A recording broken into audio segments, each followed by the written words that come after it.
aproveche para cargar un poquito la cámara.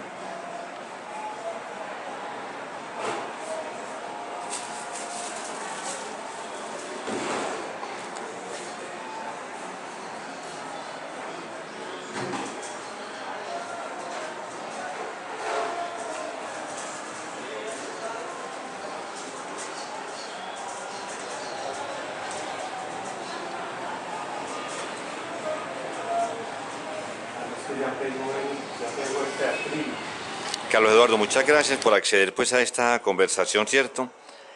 Hay algo que siempre me ha llamado mucho la atención y es lo siguiente. Tu relación como cineasta en Ucamau y después ya como gran realizador de películas, de seminarios de cine, que va de de un oficio a otro. Hombre, yo pienso que realmente no hay, digamos, para mí, pues personalmente no hay ninguna diferencia. Yo creo que, no sé si era Godard que decía que escribir sobre cine o hablar sobre cine o pensar en el cine es también una manera de hacer cine.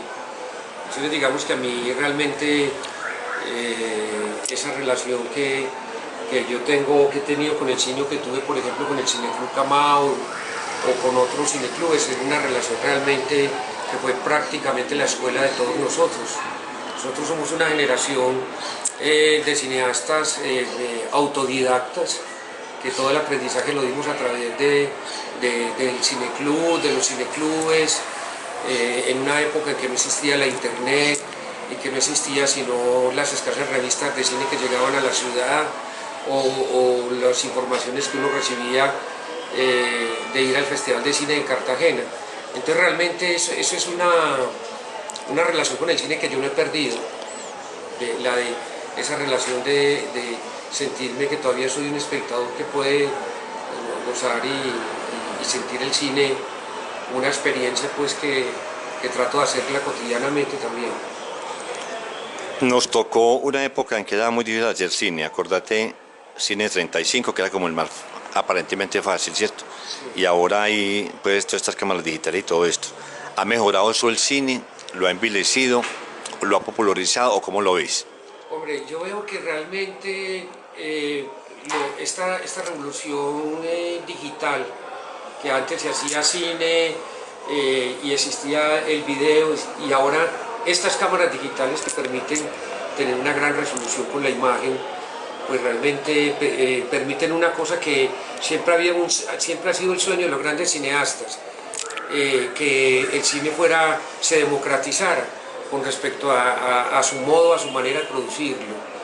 Yo creo que eso ha dado a que, digamos, haya una proliferación de grandes talentos y de cineastas que tengan, digamos, que tengan una fuerza expresiva, como el caso, por ejemplo, de este director que hizo PBC-1, Spiros, un joven que hizo una película en plano secuencia toda, y él no lo hubiera podido hacer si no hubiera tenido esta posibilidad, este medio. Yo creo que igual que en toda la historia del cine, ha habido momentos de grandes directores, medianos o mediocres directores, y obviamente directores que están al servicio de la industria. Entonces yo creo que hoy en día eso mismo puede estar pasando en Colombia o pasa en cualquier lugar del mundo. Hace poco salió en El País de Madrid, la semana pasada, la decisión de muchos cineastas de pasarse a lo digital y dejar ya la cinta común y corriente. ¿Qué piensas de eso? Hombre, yo pienso que sí. Es decir, hoy en día, como lo que venimos hablando, hoy en día existe la posibilidad que cámaras semiprofesionales y cámaras profesionales que las están produciendo a bajo costo permitan la posibilidad de rodar películas. Nosotros en América Latina, en estos países donde las condiciones son difíciles y complejas, se está convirtiendo en una alternativa al cine digital. De hecho, hoy en día muchos laboratorios ya no revelan ni copian las películas de cine. La Kodak anunció que iba a dejar de producir en serie la película como tal, que solamente le iba a producir por encargo y para ciertos proyectos. ¿Por qué? Porque ya lo digital es el mercado que está dominando realmente los sistemas de producción de las películas. Ya es un hecho que cada vez más, así como desapareció el negativo y desapareció la fotografía análoga, el cine va hacia allá, va hacia ese camino. Nos ha tocado una época particularmente importante. Después de los cineclubes salieron los cineastas más interesantes de Medellín y del país, ¿cierto? Definime al Padre Álvarez, a Víctor Gaviria, a Johan Jairo Restrepo, a Juan Guillermo López, que de todas maneras estuvieron vinculados con nosotros en los cineclubes, ¿cierto? Sí, yo creo que todas estas personas que tú mencionas, pues yo creo que han sido muy importantes y cada una ha tenido, digamos, como un papel, una responsabilidad clave en todo el proceso de generar una pequeña y mínima cinematografía que existe en Antioquia.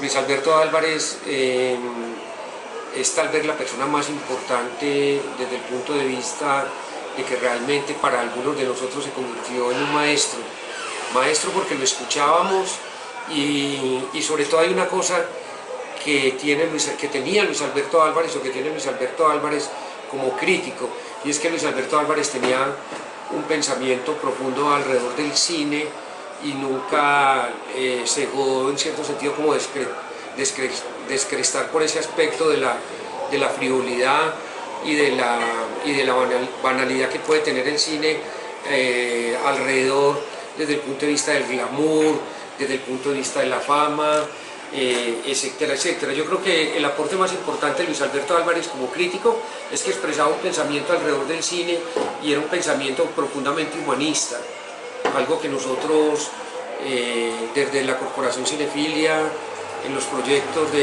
tanto de realización como de formación, seguimos con ese principio y con ese espíritu. Y de Víctor Gaviria, su cine. Bueno, de Víctor, para mí es un poco difícil hablar de Víctor Gaviria porque en cierto sentido pues hemos sido amigos y más que amigos hemos sido también digamos compañeros de trabajo, de proyectos. Yo creo que Víctor también se ha vuelto, es uno de los, no lo digo yo, es uno de los directores más importantes del cine latinoamericano. Recientemente se hizo una retrospectiva del cine latinoamericano donde se recogía casi toda la antología del cine importante en Latinoamérica, y era muy interesante que de Colombia solamente habían como dos directores claves, que eran Sergio Cabrera y Víctor Gaviria, y lo más particular en la antología de las películas que se seleccionaban, a Víctor Gaviria se escogieron dos películas, La Vendedora de Rosas y Rodrigo de No Futuro. Entonces yo pienso que Víctor en cierto sentido ha encarnado la praxis del pensamiento de Luis Alberto alrededor del cine, y yo creo que esas películas que Víctor ha hecho, que hemos hecho, esas películas no las hubiéramos podido hacer en el espíritu, en la estética y en el estilo en que Víctor las hace si no hubiéramos tenido la presencia, el aporte y el conocimiento de una persona como Luis Alberto Álvarez. ¿Cómo aparece la cooperación tuya con Víctor? Yo te he visto dirigiendo, pongamos, momentos de filmación, ¿cierto? ¿Desde cuándo? ¿Cómo comenzó esa relación? No, pues yo creo que sí. La relación con Víctor Gaviria, pues en el medio cinematográfico tan pequeño y tan escaso que era en Colombia, en Medellín, el Cineclub Camao organizó una proyección casi que de momento referente histórico en la sala de cine que en ese momento tenía el Museo de Antioquia. Se presentaron unas películas, 3 cineastas, estaba Gonzalo Mejía con Ulleras y Rodrigo Tamayo, estaba Víctor Gaviria con Buscando Tréboles, creo que era la película que estaba mostrando, y estaba Hernán Bravo, en burgués de la ciudad, recién egresado, ¿no es cierto?, de una escuela europea. Entonces, desde esa época había un contacto y una relación con Víctor, un poco más de rivalidad. Yo tenía un amigo que se llamaba Juan Diego Velázquez, que me generó una rivalidad y era muy crítico con el cine de Víctor. Daba la sensación de que no le gustaba. Entonces, había como una relación de reconocimiento, pero éramos un poco distantes. Hasta que ya en el año 84, 85, nosotros teníamos un programa de radio que se llama 81635, y en ese programa nosotros tuvimos la oportunidad de entrevistar a Duna Kuzmanich, un director muy importante que también aportó mucho a la cinematografía antioqueña, y con Duni lo invitamos a hacer un taller. Nos asociamos con, digamos, con una productora que en ese momento tenía Víctor Gaviria, que se llamaba Pasado Meridiano, con el taller de cine encuadre, que era Gonzalo Mejía, e hicimos un taller y Víctor fue monitor de ese taller, igual que Gonzalo Mejía, igual que mi persona. Nosotros éramos monitores de unos grupos que Duni venía y les daba clase cada 8 días. Ahí empezó como una relación con Víctor Gaviria un poco más estrecha, y ya en el año 90-91, después de que Víctor había hecho Rodrigo de No Futuro y que ya había estado en Cannes, un día pues muy informalmente, como es costumbre de Víctor Gaviria decirle a todos los amigos, trabajemos juntos, hagamos algo juntos, y empezamos pues una relación de trabajo y amistad con Simón el Mago, una miniserie que empezamos a planear para Teleantioquia. Y ya a mediados de los años 90, después de esa miniserie en que hicimos el guión juntos, yo trabajé como asistente de dirección, empezamos con otro proyecto que fue La Vendedora de Rosas. Hablemos un poquito de Simón el Mago. Simón el Mago la filmaron en Santa Fe de Antioquia, ¿cierto? ¿O fue en Santo Domingo? No, en Santo Domingo. Fue en Santo Domingo. En Santo Domingo. Contanos cómo eventos, momentos de la filmación. A ver, yo, por ejemplo, una de las cosas que Sí. a mí me pareció muy importante dentro de la experiencia y la filmografía de Víctor es que Víctor había sido un director que en ese momento tenía mucho reconocimiento por lo que significaba y significó pues para su momento Rodrigo de No Futuro en Cannes. Sin embargo, de otro lado se estaba creando la estigma de que el reconocimiento que la película tenía Rodrigo de No Futuro era más por el tema, era porque había visibilizado la marginalidad de estos jóvenes que muchos se atrevieron a llamar los sicarios. Entonces lo más importante con la experiencia de Simón el Mago es que yo me relacioné con un cineasta que a su vez no estaba nubilado por la fama, por el éxito, por el reconocimiento que había tenido Rodrigo sino que de las cosas que yo más le decía a Víctor era que en Simón el Mago lo más importante es que él realmente se iba a demostrar a sí mismo de que realmente él era un director de cine, y la relación mía era con un director de cine, no con alguien que había hecho una película extraordinaria. Y aquí el hecho de que Víctor cambiara de tema, que fuéramos a adaptar un cuento tan extraordinario y maravilloso como Simón el Mago, y que hiciéramos una película en la que empezamos a trabajar, es decir, a conocernos y a trabajar un método en la escritura de los guiones, volver a reafirmarse Víctor en la selección de los actores. De las cosas más extraordinarias como experiencia fue el tomar la decisión de filmar en Santo Domingo, el pueblo originario donde se había escrito el cuento, y lo más hermoso es que después de tantos años, casi un siglo después, nosotros fuéramos a Santo Domingo y encontráramos que esos personajes estaban ahí, estaban vivos, habían permanecido en el tiempo. De las cosas que más recordamos, o que más recuerdo yo, era cómo volvía y afloraba el lenguaje, ese lenguaje vivo de Tomás Carrasquilla, las palabras, las expresiones, ese pueblo detenido en el tiempo, las costumbres vivas, y todas estas cosas fue una experiencia muy bonita porque nos reencontraron digamos, con la literatura y con toda esa cosa que escribía Tomás Carrasquilla. Y lo más bonito además era que digamos que pudimos hacer la película con todos los actores de Santo Domingo, exceptuando obviamente Frutos, la negra, que es una señora del Chocó, pero todos los actores, todos los que aparecen, era como un milagro poder tenerlos y conseguirlos y que todos fueran buenos. Eso nos pareció muy, muy interesante.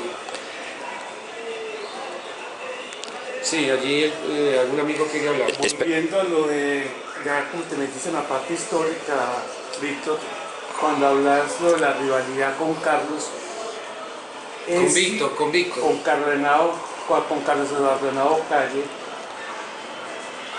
resulta que éramos jóvenes y todos teníamos, por eso éramos amigos, porque podíamos controvertir, hablar y dialogar. Discutíamos alrededor de un tinto, horas y horas sobre un tema, porque cada uno leía, cada uno tenía visiones distintas, pero teníamos algo en común, amor por el cine y un cierto grado de humanismo que nunca nos perdió. Y recuerdo mucho que me cogió Víctor Gaviria a mí en el Parque del Guadalajara, en aquel tiempo no había nada sino una banquita, a decirme: Diego, hábleme de Carlos Henao. Yo diría: Carlos Henao, una persona que dice las cosas como son. Él, si te consideras pequeño burguesito, te dirá que es pequeño burguesito, pero él no se baja de donde él está. Él te va a controvertir, una persona crítica, analiza, y después de 2 horas me dijo: esa es la persona que yo necesito. Y desde ahí, eso lo puede corroborar obviamente Víctor Manuel Gaviria González, porque desde ahí empezaron a empezar a crear lo que él dice con Simón el Mago, y ahí se pegó inmediatamente. Pepe Sánchez vino aquí a hacer San Antonito. ¿Eso fue antes o después? No, eso fue antes. Antes, entonces ya estaba él, ya estaba en la mira de los bogotanos, Carlos Henao. Sí, yo creo que es que hay una experiencia muy importante y fue la presencia de Duni Kosmanis. En Medellín es la única persona que en ese momento hacía cine, era Víctor Gaviria. Pero existía un director que había hecho una película extraordinaria, una película que casi un ícono dentro del cine colombiano a finales de los años 70, que se llama Canaguaro, un clásico, una película poco vista, una película casi que olvidada por los problemas de producción y que tuvo después, y creo que esa película fue muy importante. Recuerdo que Juan Diego Velázquez y algunos amigos que habían estado en el Festival de Cine de Cartagena en el año en que la película fue proyectada, hablaban extraordinariamente de esa película.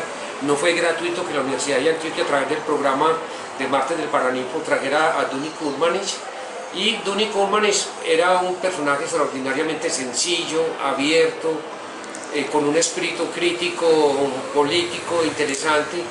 Entonces nosotros lo invitamos a hacer este taller. Era un taller de realización, casi que era el primero que se hacía. Eso fue en el año de 1984, y ahí conocimos a un Duni Kuzmanich, que en ese momento era cuñado de Pepe Sánchez, y Duni tenía referencias y conocía los cuentos y las novelas de Tomás Carrasquilla, y entonces Duni comentó que su cuñado alguna vez había pensado, soñado adaptar el cuento de San Antonito. Entonces Duni se dio a la tarea, coincidió con un momento que se creó una compañía estatal que era Focine, y Duni mandó el proyecto a Focine, una miniserie de 4 capítulos de San Antonito, y gracias a la generosidad de Duni Kuzmanich, el hombre me ofreció la posibilidad de que yo hiciera asistencia de dirección a Pepe Sánchez. Entonces yo di ese salto de cineclubista, que había programado un taller, a trabajar digamos en el cine, con uno de los oficios tal vez más claves y más importantes para aprender el cine, que es el del asistente de dirección. ¿Qué hace un asistente de dirección básicamente? Básicamente un asistente de dirección es como el puente de comunicación entre el director y el equipo técnico. Hay una figura del asistente de dirección que ejerce una especie de liderazgo en tratar de comunicar, interpretar y ejecutar las ideas del director, generando una interacción y tratando de generar una comunidad de unidad y de pensamiento entre el equipo técnico, entre el director de fotografía, el director de arte, el sonidista. Es el hombre que puede hacer desde un recado hasta hacer un casting, ensayar un actor, planificar el orden del rodaje, asistir a a un actor y prepararlo antes de empezar la escena. Va a depender un poco también como el tipo de relación que uno entable con el director. Hay directores como Pepe Sánchez o como Víctor Gavirio que generan una complicidad en la que uno permite estar muy cerca, sugiriendo, opinando, obviamente con toda la responsabilidad y el respeto, que el último que toma la decisión es el director. Pero básicamente eso es lo que hace un asistente de dirección. Volviendo al caso de Cusmanes, a mí me parece que fue un director fallido con muy buenos amigos. Recuerdo que Mariposas fue un proyecto que se perdió. No sé qué pasó con esa película, que mucha gente de aquí de Medellín colaboró, ¿cierto? Hablando un poquito de eso. Sí, mira, Donny Kurmanis llegó a Medellín más o menos en 1984 y tenía una relación de ir a Bogotá, ir a Medellín. Donny Kurmanis se asoció con una productora que se llamaba Producciones Pasado Meridiano, que lideraba Héctor Tavares, y entonces allí se generaron varios proyectos, entre ellos una película que hicimos en el Magdalena Medio que se llama El Día de las Mercedes, que es una adaptación de varios cuentos, entre ellos uno de Telles que se llama Espuma y nada más.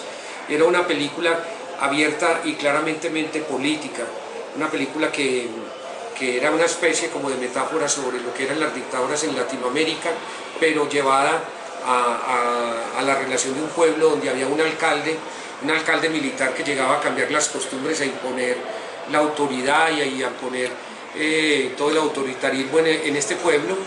La película se hizo para televisión porque eran una especie como de 4 capítulos que terminó siendo un largometraje de 2 horas. La película nunca fue proyectada en los cines, nunca fue proyectada en la televisión porque la película en cierto sentido fue censurada. Cuando la película fue censurada, Donny Kurmanis aprovechó esa coyuntura y empezó una especie de negociación para coproducir una película con Focine. Y entonces, en ese momento, quien dirigía Focine era María Emma Mejía, que prácticamente era quien había censurado la película. Como una estrategia de negociación, se dieron a la tarea de producir otra película que se llamaba Mariposas S.A., una película que también fue censurada. Recuerdo la anécdota que lo que se comentaba que fue censurada porque la película también hay un grupo de militares y es una película también en cierto sentido política porque es la historia de un grupo de prostitutas que van de pueblo en pueblo, alquilan pequeños hoteles para que se haga allí la prostitución, pero cada que llegan a esos pueblos encuentran militares, el alcalde o el comandante de la policía les pide impuestos y ellas, en una manera de rebelión para no pagar impuestos, deciden comprar la carpa de un circo quebrado y ahí montar su prostíbulo y van de pueblo en pueblo.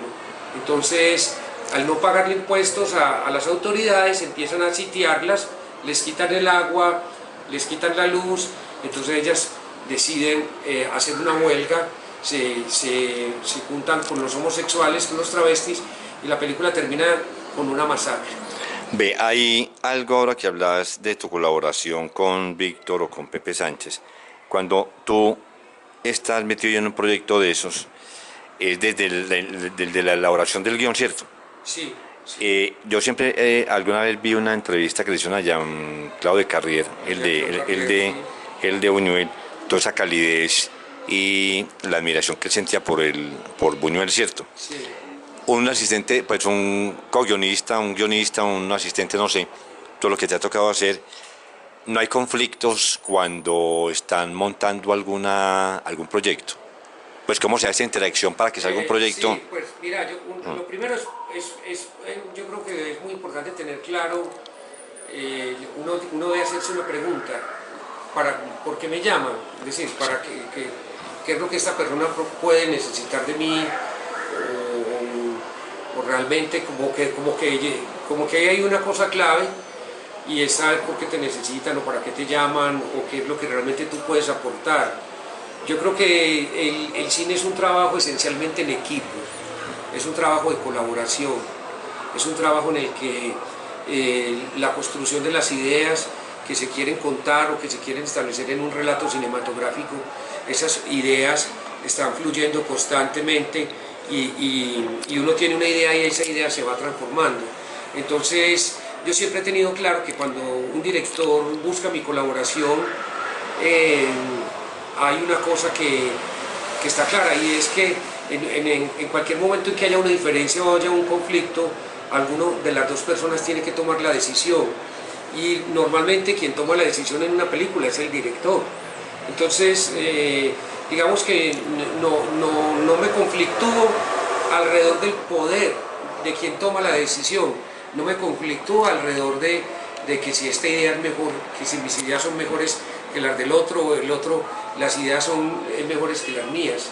El proceso de colaboración con los directores en los cuales yo he trabajado como co-guionista y asesor de dirección o asistente de dirección es un proceso que se basa en la amistad, y hay unos valores en esa amistad que tienen que ver con el respeto, que tienen que ver también con escuchar al otro, que tienen que ver con que no hay una rivalidad adolescente o egocéntrica de tratar de imponer un criterio y decir quién es el que tiene la razón. No es eso. Ha habido momentos críticos. Recuerdo un momento crítico cuando estábamos escribiendo el guión de La vendedora de rosas, en el cual yo sentía y percibía que el guión estaba demasiado largo, y eso fue un momento muy crítico porque eso nos puso en diferencia a Víctor Gaviria y a mí y a la otra co-guionista Diana Ospina, porque en ese momento crítico fue que Víctor se molestó en su momento y dijo: no, entonces acórtelo usted. Y Diana y yo estuvimos una semana tratando de crear una síntesis alrededor del guión. Efectivamente, ya cuando rodamos la película muchas escenas se suprimieron, no quedaron en el guión, pero digamos que ese conflicto fue superable, esas diferencias son superables, por lo que te digo. Volviendo ya al presente, cuéntanos tu última relación concretamente, cómo ha sido con Carlos César Arbeláez, que te ha llamado, yo sé, para el guión, y últimamente te llamó para que le ayudaras a los actores en el rodaje. Cuéntame concretamente en qué le serviste en realidad. Sí, realmente yo trabajo como algo que suena muy pomposo, muy pretencioso, de la palabra misma, que se llama script doctor. Es una palabra que se inventaron pues los gringos, pero básicamente yo también he desarrollado la actividad como asesor de guión, que consiste en hacer un proceso de acompañamiento, de reflexión, de análisis y de mirada crítica alrededor del guión. Lo he hecho con directores como Carlos César Arbeláez, lo he hecho con Papeto, que es el director de El vuelco del cangrejo, Oscar Ruiz Navia, lo he hecho con Oscar Campo, documentalista en la película de Yo soy otro, con Antonio Dorado lo hice en la película El Rey, lo hice también con José Andrés Botero, el director de La playa, y con Carlos César lo hice también en Los colores de la montaña, y ahora lo hice también para la película que está en postproducción, que se llama Eso que llaman amor.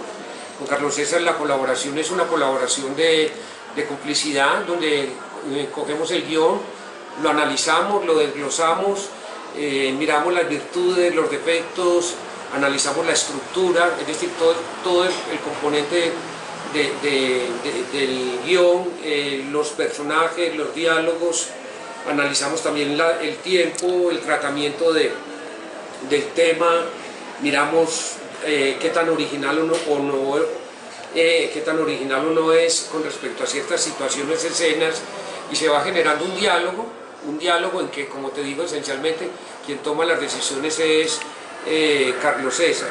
Alrededor del casting, es decir, de la selección de los actores, alrededor de los ensayos y la preparación de los actores, pues también compartimos como esa experiencia por la que yo he adquirido en otras películas, trabajando especialmente con Víctor. Entonces es un trabajo como de acompañamiento. A veces hay momentos en que, igual que un escritor, un director a veces está muy solo. A pesar de que está rodeado de un equipo bastante grande o numeroso, siempre hay un momento de soledad. Y ese momento de soledad se llena simplemente como compartiendo con alguien las dudas, porque todo proceso creativo siempre está lleno de un camino de incertidumbre para el autor, entonces es como ese acompañamiento. ¿Qué diferencia hay entre el guión terminado y ya la puesta en escena y la filmación? ¿No te ha pasado alguna cosa en alguna de estas películas que has participado que decís, algo falló, algo se mejoró, porque todo no es fiel? Vamos, ¿qué diferencia hay entre el guión terminado y ya la realización de la película? ¿Hay fidelidad o hay momentos felices en el rodaje? Pues a ver, eso depende, digamos, va a depender un poco del director, va a depender un poco también como de la experiencia y la percepción que uno tenga. Obviamente que hay una palabra que es el origen del guión, que es la palabra guía. Es una guía, es un mapa. Entonces muchas veces se olvida que precisamente ese instrumento de comunicación que se llama guión, porque es un instrumento que uno escribe para interactuar con un grupo interdisciplinario de director de fotografía, de sonidista, de actores, es un texto que se escribe esencialmente para ser interpretado. Es decir, uno escribe y diseña personajes, escribe diálogos, y en esa interpretación obviamente que puede haber una transformación, porque la palabra adquiere vida en la medida que está encarnada por un actor. La idea que tener de personaje en el texto puede que se transforme porque, digamos, el proceso creativo de hacer la película comienza con el guión, se materializa esencialmente en un gran porcentaje en la puesta en escena y en la realización, pero viene otro proceso de escritura, diría yo también, del guión, que es el montaje. Es el momento en que vos volvés y te retroalimentás del guión. Entonces hay digamos como que hay unas cosas que son esenciales, básicas, que probablemente un director no cambie a partir del guión escrito: la edad del personaje, la personalidad con la que se ha escrito y el carácter con que se ha escrito el personaje en el guión. Es probable que si la escena se imaginó en una habitación o en una sala, es probable que esas cosas no se cambien, se cambiarán detalles, se cambiarán una manera de decir las cosas por parte del actor, o se cambiará que es mejor que diga el diálogo caminando que estando sentado, porque de todas maneras también el guión es una cosa viva que se transforma, todas las cosas vivas se transforman, hay una transformación, entonces esa transformación es, digamos, esencial, es clave que la pueda ver en una película. Entonces yo creo que va a depender mucho del director. Hay guiones en que vos encontrás una fidelidad cuando la ves editada, como hay otros en que los directores, olvidando un poco el guión o encontrando cosas nuevas, cambian la estructura hasta de la película en el montaje, o sienten que hay un diálogo o una escena que no le funciona y la filmó, siente que la actuación está muy floja, entonces la saca de la edición y trata de que la historia se cuente, olvidándose de esa escena que filmó pero que está mal filmada, etc. Entonces es un proceso en que se pueden cambiar las cosas, pero eso, como te digo, depende mucho de la mentalidad del director. Pero hay algo, cuando están en la filmación de La Vendedora de Rosas, yo estuve allá en Colombia, ahí en los videos, sí, que tú estabas encargado de muchas partes y hacías repetir varias escenas. ¿Qué te molestaba esas escenas? Pues no, en particular no recuerdo. Que decían repetir, que hay que repetir. Entonces, ¿en qué momento creer vos, bueno, ya hemos repetido esto, ya esta es la que me gusta? Bueno, mira, primero no, hay que aclarar, esa es una decisión del director, es una decisión digamos que en cierto sentido de Víctor. Pero hay muchas razones por las cuales se puede repetir una escena. Una, por problemas técnicos, que el sonido no quedó bueno, que el camarógrafo de pronto o el asistente no hizo el foco en el momento del movimiento, que hubo un leve movimiento de la cámara, que hubo de pronto un desenfoque, o también problemas de actuación, que el actor no dijo bien el diálogo, que el actor estaba inseguro. Víctor es una persona que lo sorprende a uno mucho porque da una apariencia de inseguridad porque tiende a repetir mucho las tomas. pero yo recuerdo una vez una anécdota con Rodrigo Lalinde, el director de fotografía. Estábamos rodando en Simón el Mago y estábamos rodando un diálogo del niño y de pronto Rodrigo se me acerca y me dice: hermano, yo creo que ya tenemos la toma, yo creo que ya la toma está, siento que Víctor está patinando, que repite y repite. Entonces yo me quedé pensando y yo le dije: hermano, el único que sabe qué es lo que quiere y el único que sabe qué es lo que está buscando en el instante en que obsesivamente se puede quedar patinando y buscando repetir una toma es el director, porque uno tiene una percepción distinta, todos tenemos una percepción distinta si estemos mirando lo mismo. Entonces yo creo que hay muchos factores, probablemente en el que tú recuerdas, no sabría qué decirte exactamente, pero esa repetición en el fondo es una búsqueda de perfeccionar algún detalle, un gesto, una mirada, una reacción, o de pronto sincronizar que en el momento en que el actor entró al encuadre se quería generar una sensación de vida, entonces que pasara a otra persona, etcétera. Son muchas razones por las cuales se puede repetir una toma. Bueno, Mercedes.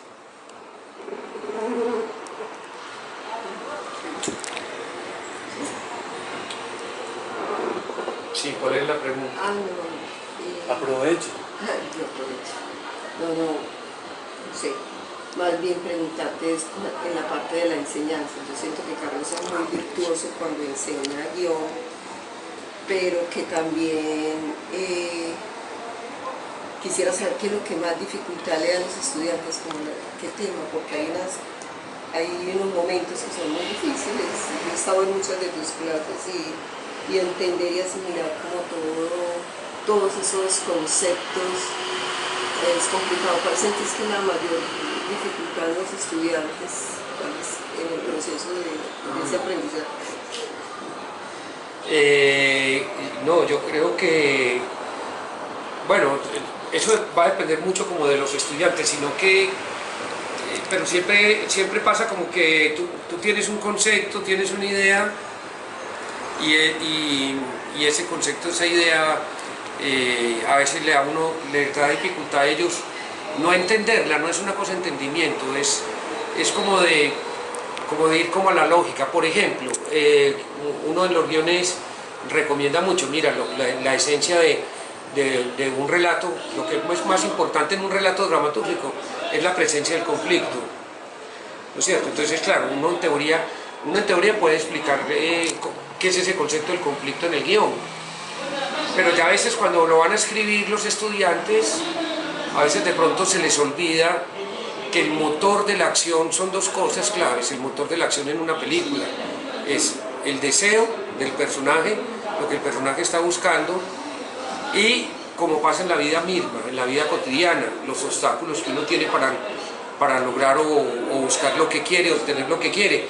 Entonces, por ejemplo, uno a veces se sorprende que ellos no tienen claro el concepto, creen que lo tienen claro, uno cree que lo tienen claro y después cuando lo van a escribir se les olvida. Eso es lo que yo... Bueno, aquí introdujo Mercedes un aspecto tuyo que no habíamos hablado, y es el de los talleres que das.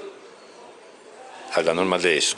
Sí, mira, nosotros con Mercedes pues fundamos ya hace algunos años una corporación que se llama Cinefilia, y tal vez por esa experiencia de que la formación mía se dio a través de ser autodidacta, y bueno, y la experiencia de haber estado en los rodajes, en las películas, pero siento que, por ejemplo, es paradójico que una ciudad como Medellín, con la tradición que tiene en la formación cinematográfica y con la experiencia que tuvimos nosotros en los años 80 con Luis Alberto Álvarez, es extraño que en Medellín nunca ha habido una voluntad política de los que han tenido el poder desde la academia para formar una escuela de cine.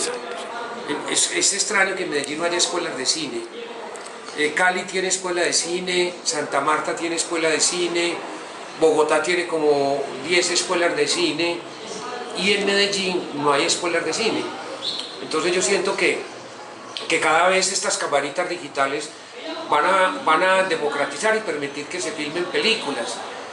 pero no se forman guionistas, no se forman directores, no hay una tradición de experiencia de actores, y hay experiencia, porque hay directores. Está Víctor Gaviria, está Carlos César, Gonzalo Mejía, bueno, hay unos directores que vienen formándose, hay una generación de jóvenes realizadores que están incursionando en el cortometraje, pero toda esa experiencia no se decanta, no se sistematiza para que una nueva generación de gente joven estudie cine. Es como una cosa muy paradójica que la hija de Víctor Gaviria, Mercedes, haya tenido que viajar a Argentina a estudiar cine porque no encontraba como ese espacio en la ciudad ni en otros lugares.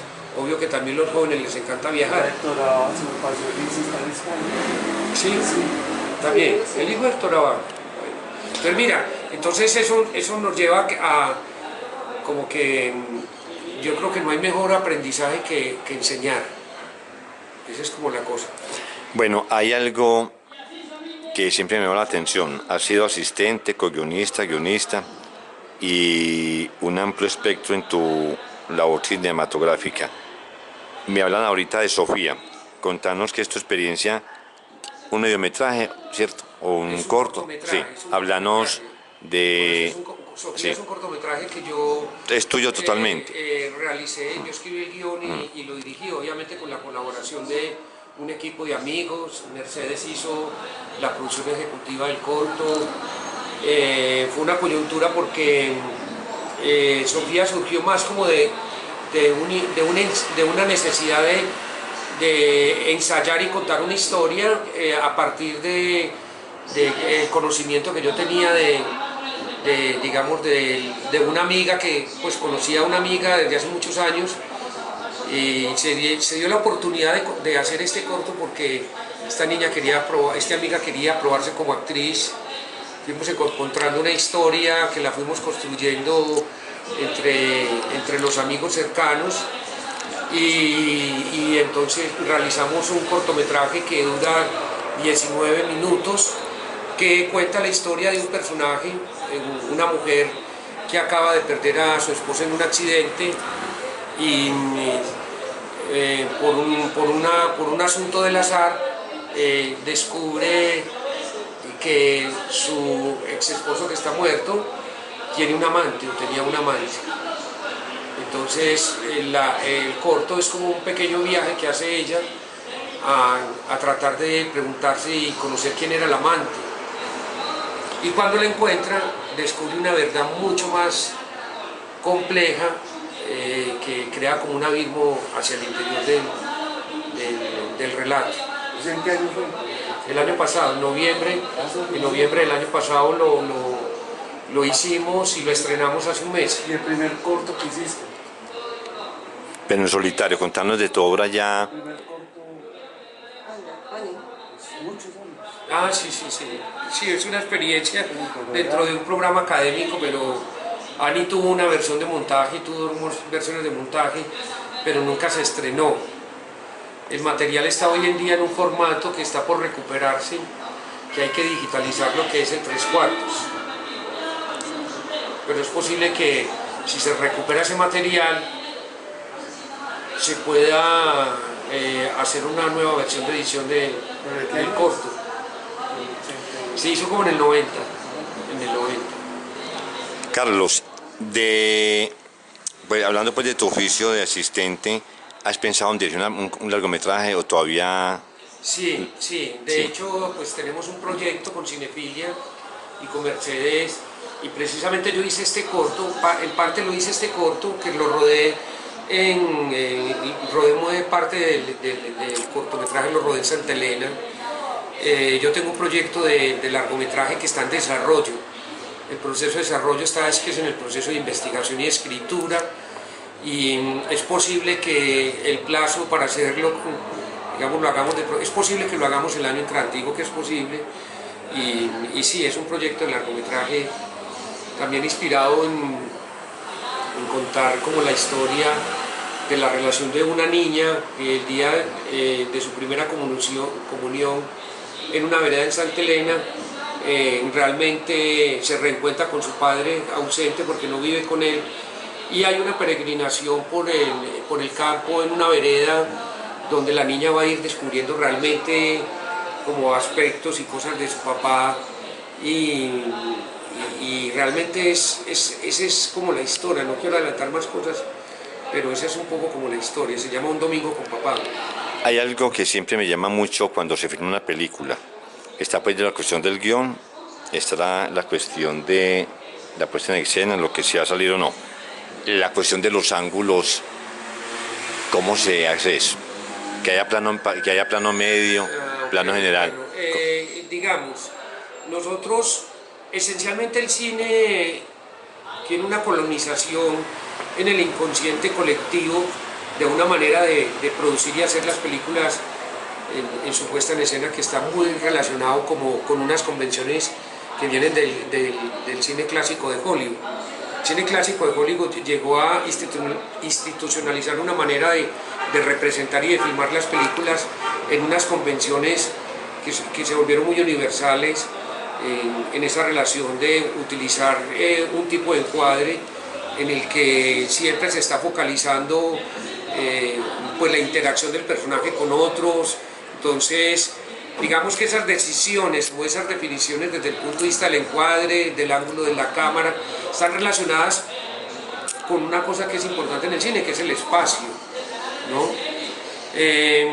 Esas decisiones a veces tienen una correspondencia con la dramaturgia de la historia, digamos, con el sentido que tiene que el encuadre, el personaje esté en primer plano, o el sentido, la importancia que puede tener para el director ver cómo un personaje camina y atraviesa una calle, un corredor, sube unas escaleras, porque el cine es movimiento y el cine también es un poco cómo se narra también a través de esa espacialidad.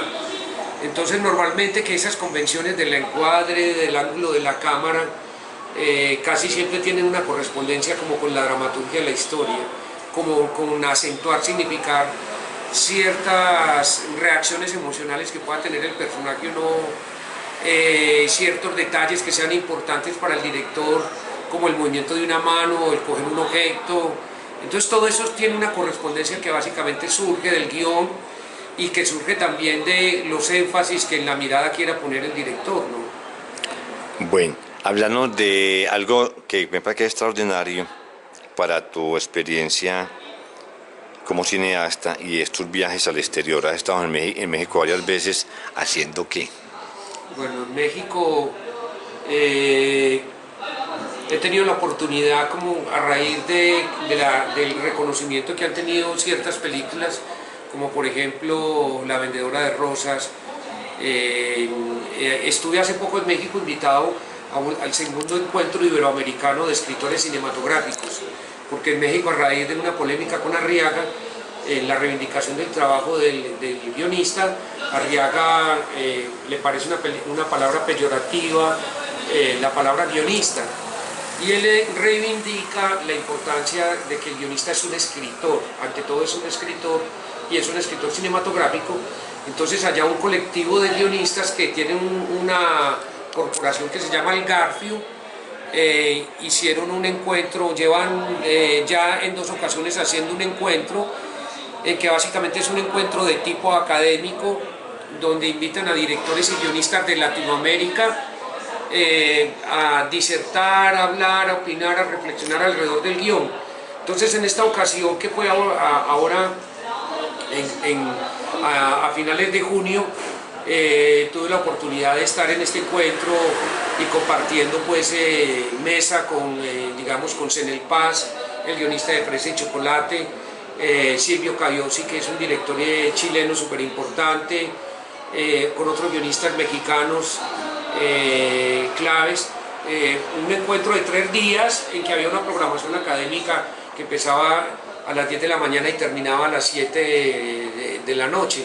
Entonces estaba participando en este tipo de encuentro, y también porque el sindicato de escritores y adaptadores de cine, que agrupa a los guionistas mexicanos, ellos tienen un taller de guión, el cual es un taller interno que ellos convocan a sus asociados para que presenten un proyecto de guión ya escrito esos guiones casi siempre seleccionan entre de 10 a 12 personas, esos guiones me los envían a mí, yo hago una lectura, un análisis, un diagnóstico de esos guiones y luego me voy durante 2 semanas a trabajar con los guionistas, se llama taller interactivo de guión, es como funciona a veces los talleres de escritores, que los escritores llevan su cuento y obviamente si hay una lectura del cuento, se hace un análisis del cuento, se comparten ideas, se reflexiona y es un taller muy interesante porque hay una retroalimentación.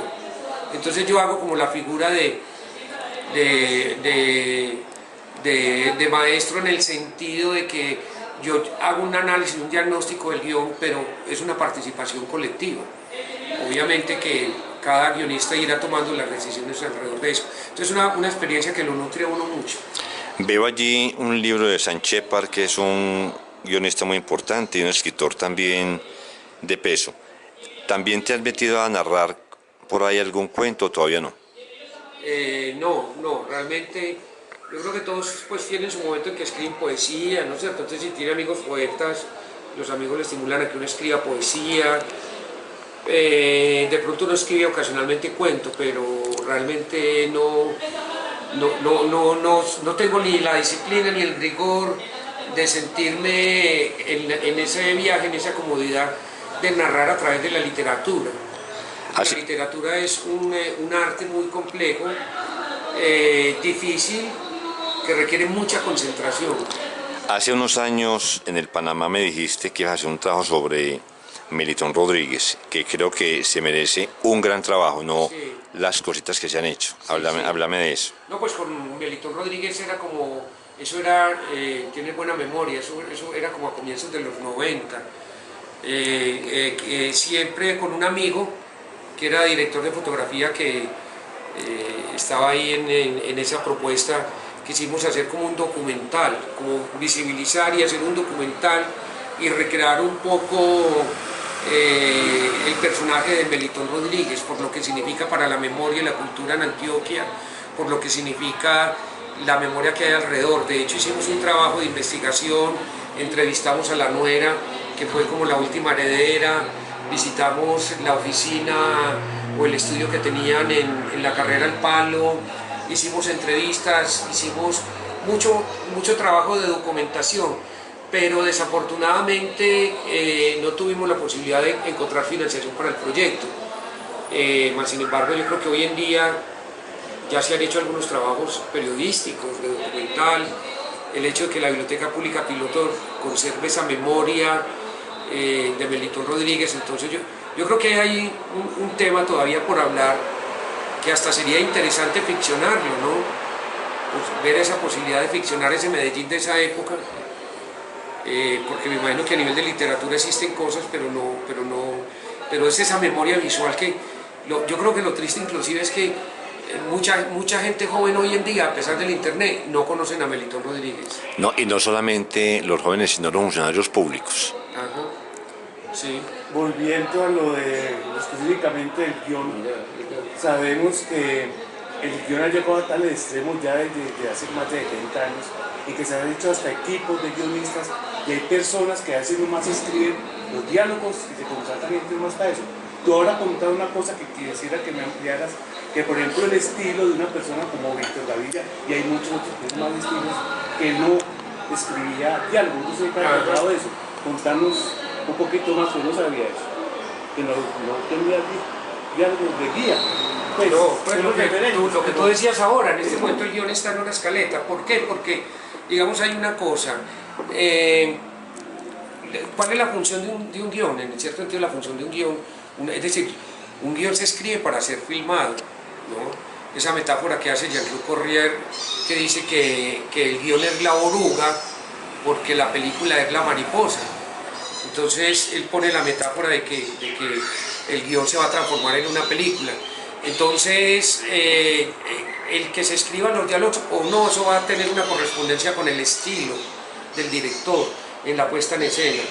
Entonces Víctor tiene muy claro que el guión es como el borrador de la puesta en escena, es un mapa, su guía. Entonces probablemente la dificultad que pueda encontrar Víctor es ponerse en el lugar del personaje y que el personaje transmita todo a través de la palabra. Entonces, por ejemplo, nosotros cuando trabajamos los diálogos de La Vendedora de Rosas, con una exigencia del productor Edwin Gogel nos dijo, este guión está muy largo, este guión no sabemos cuánto tiempo nos vamos a demorar filmándolo, y una manera de tener un control del tiempo en un guión son los diálogos, porque los diálogos es como, cuando los diálogos se dicen, es como un tiempo muy cercano a la realidad, porque obvio unos hablan más rápido, otros más despacio, pero en una lectura que uno hiciera en voz alta del guión y leyendo los diálogos, uno puede calcular aproximadamente cuánto puede durar la película en un formato estándar que hay de tabulación de ese formato de escritura del guión, como promedio.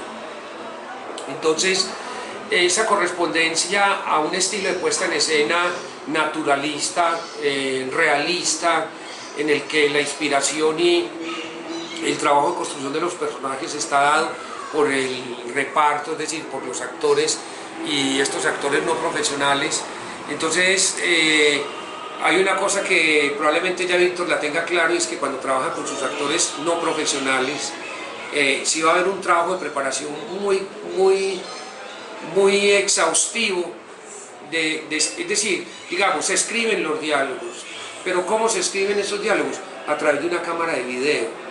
Se escriben los diálogos a través del ensayo, es decir, los actores ensayan, los actores improvisan, los actores van generando también una síntesis que va a venir después del montaje.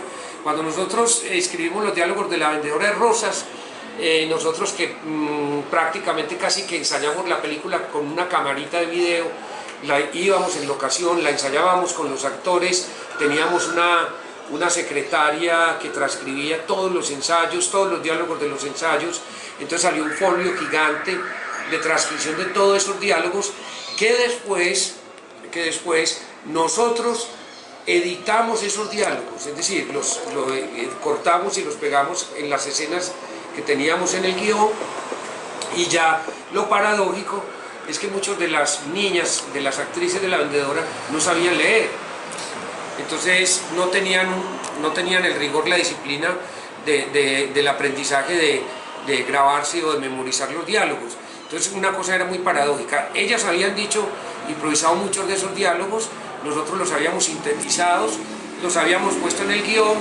y después en el rodaje volvíamos a que las niñas les leíamos el diálogo y las niñas se acordaban y volvían y lo improvisaban, y obviamente que volvimos a escribir los diálogos en la edición, en el montaje.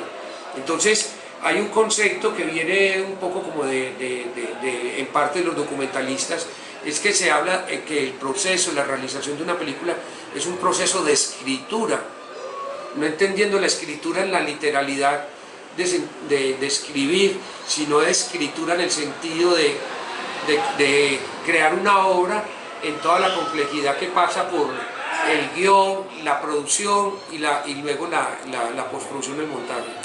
De todos esos proyectos en que has estado inmerso de una manera directa, ¿cuál ha sido el momento más feliz, pues, en hallazgo cinematográfico?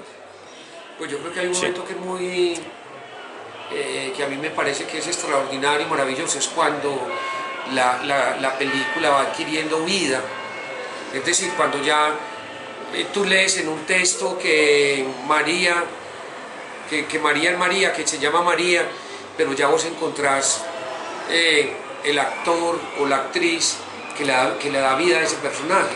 Pero ¿en qué película o corto ha sido el que más valorás, pues, ya terminado? ¿Está La Vendedora? ¿Está...? No, yo creo que cada película tiene su momento, su proceso. Cada película, digamos, siempre es un momento emocionante.